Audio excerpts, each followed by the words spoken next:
友们，大家晚上好。好不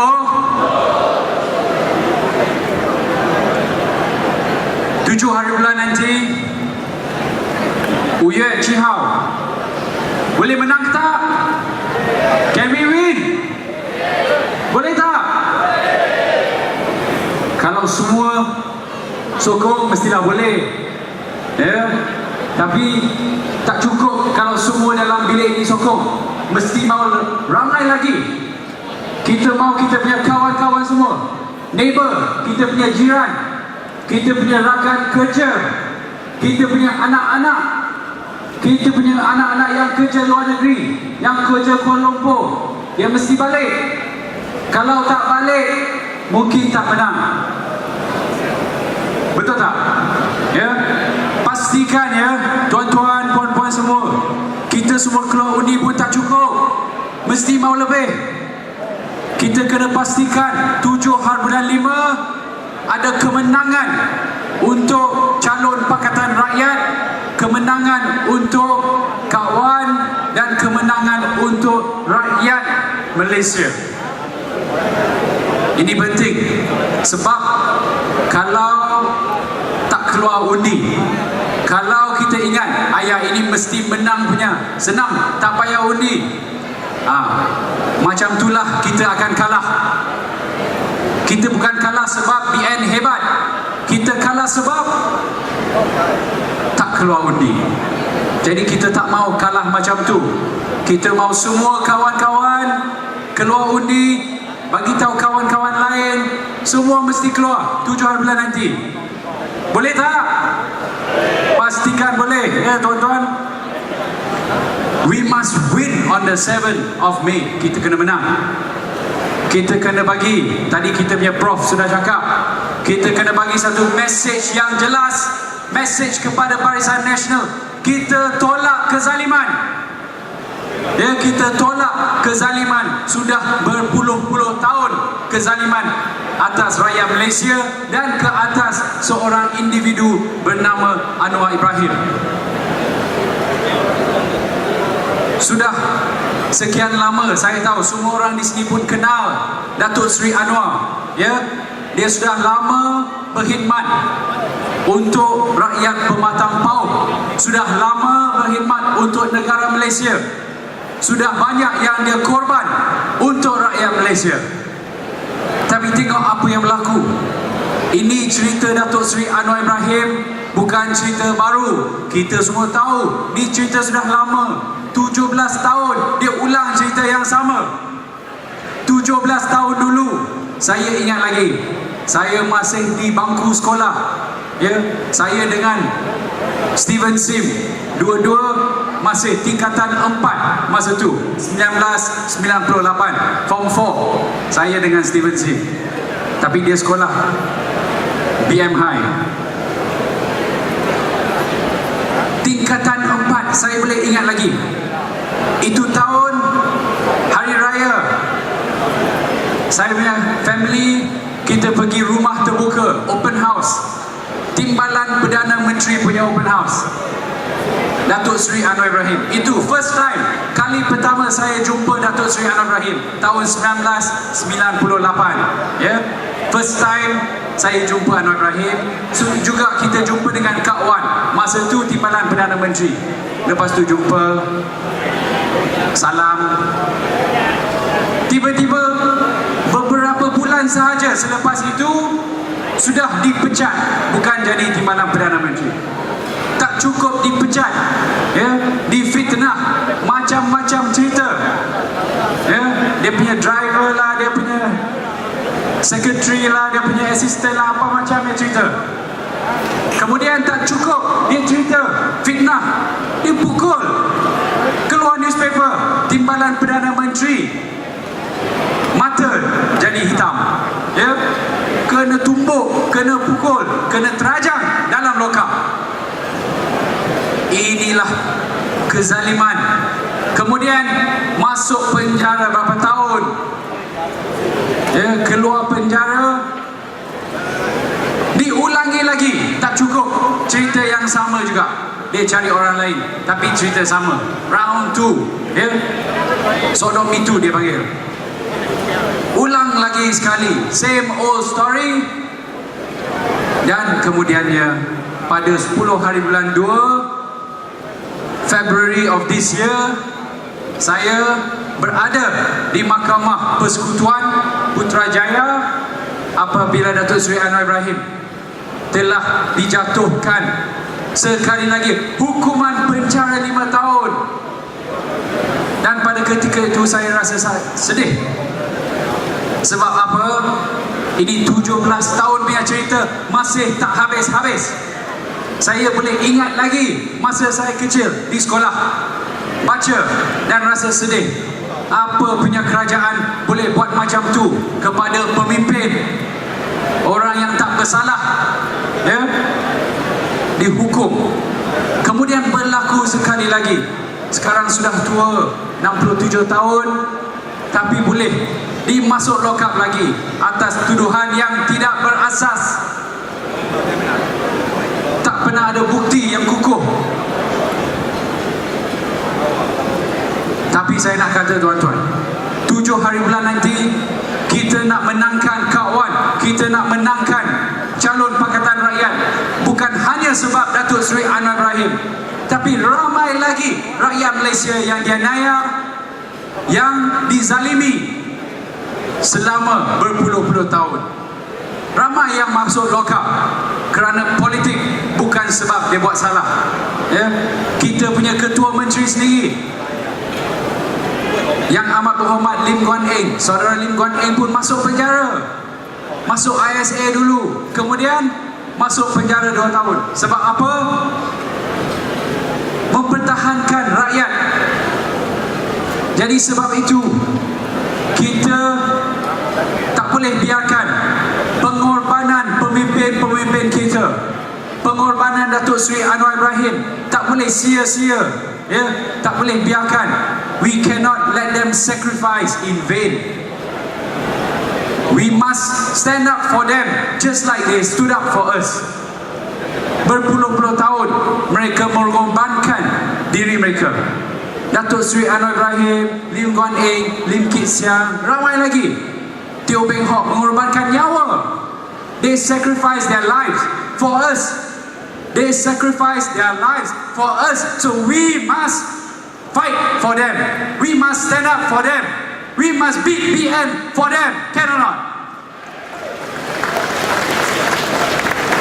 Kita kena pastikan semua pengorbanan, segala pengorbanan mereka tidak sia-sia. Ini kita mesti.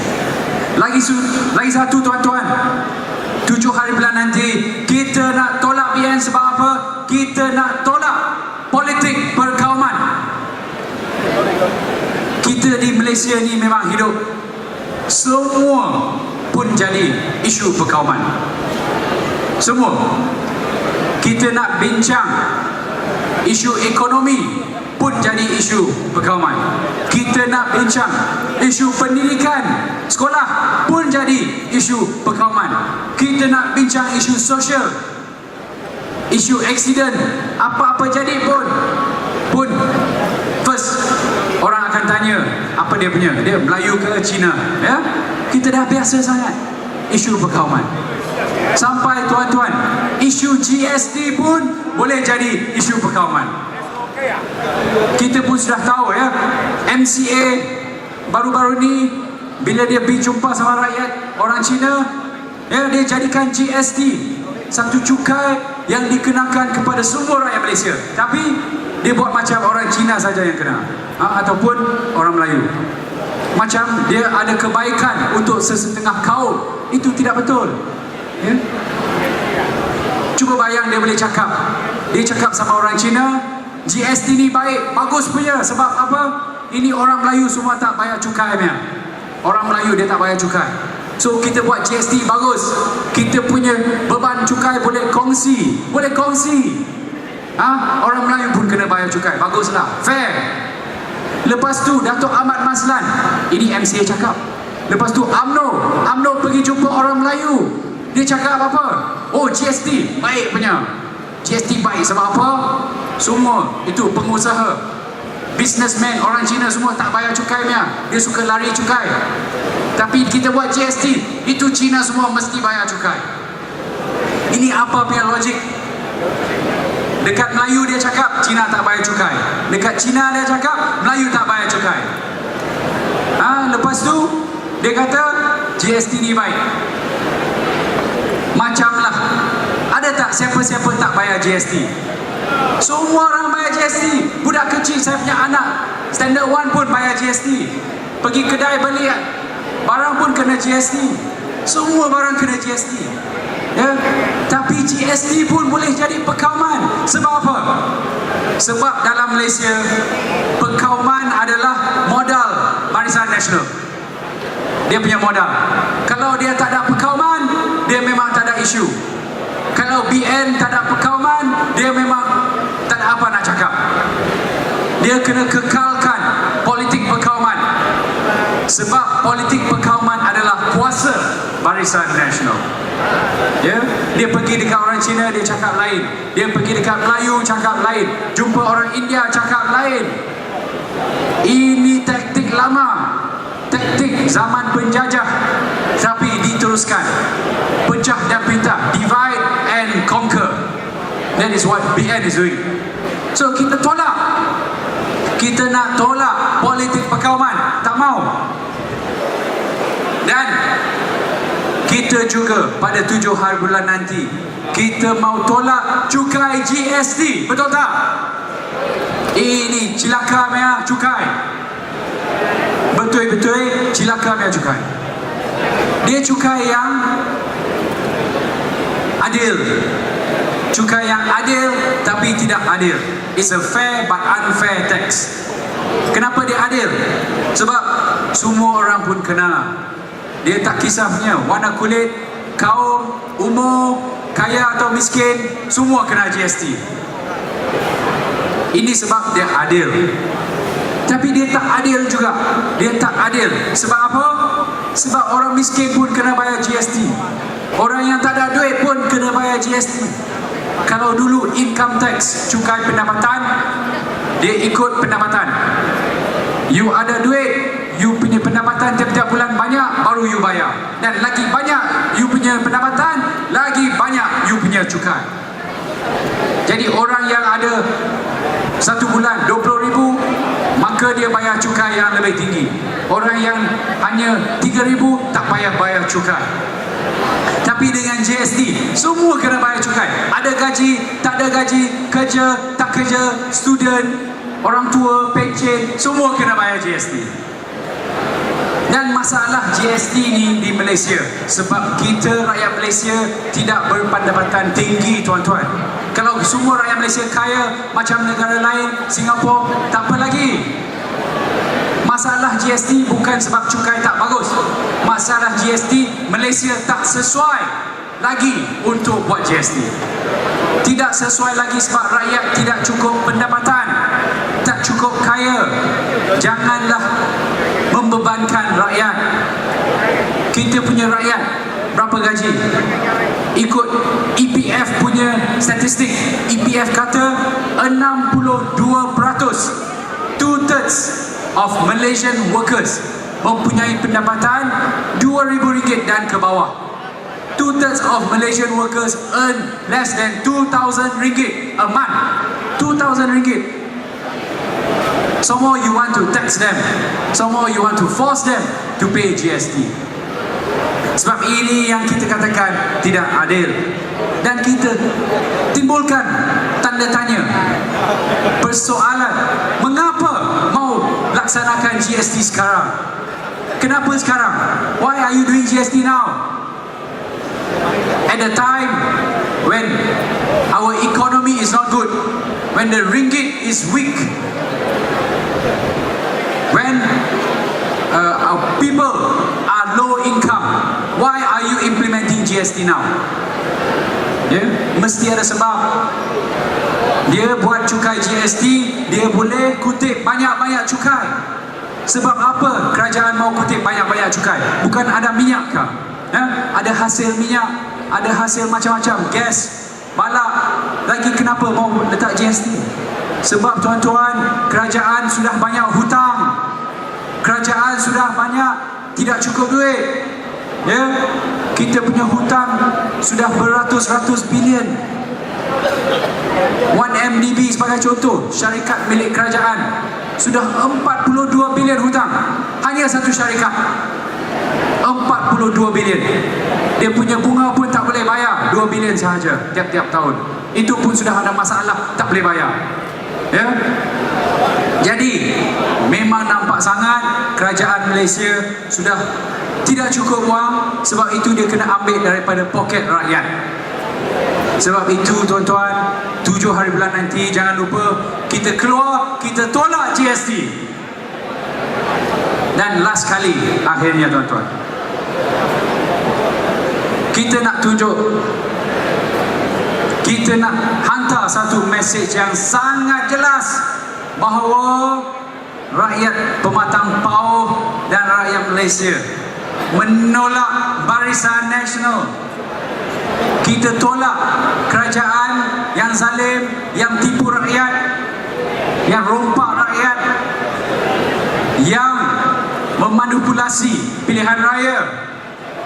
Kita nak tunjukkan bahawa keputusan PRU ke-13 di mana Pakatan Rakyat telah memenangi undi popular 53% adalah keputusan yang benar dan merupakan hasrat rakyat.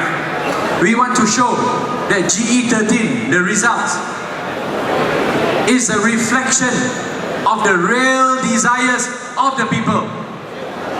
We want BN out because they have robbed the country, they have robbed the people, and they have abused the people.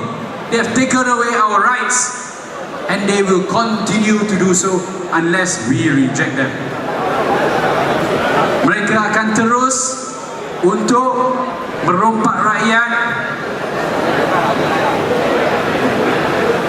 menindas hak rakyat dan mencabuli segala dalam negara kita. Sehingga masanya tiba kita tolak Barisan Nasional dan jatuhkan kerajaan yang amat zalim dan korup. Selama ini tuan-tuan, kita semua tahu, kita punya negara, kita punya kerajaan 60 tahun dia memerintah, sehingga sudah jadi begitu rasuah, begitu korup, begitu teruk. Kita punya rasuah, kita punya ketirisan bocor tiap-tiap tahun, ya, dianggarkan 20 hingga 40 bilion ringgit. Dia guna GST pun dia boleh kutip paling banyak 20 lebih bilion. Tak payah GST, kita cuma perlu tampal kebocoran. Just fix the leaks and we don't need GST. Ini yang kita nak bagi tahu sama BN. Jadi tuan-tuan, ada ramai lagi penceramah pada malam ni.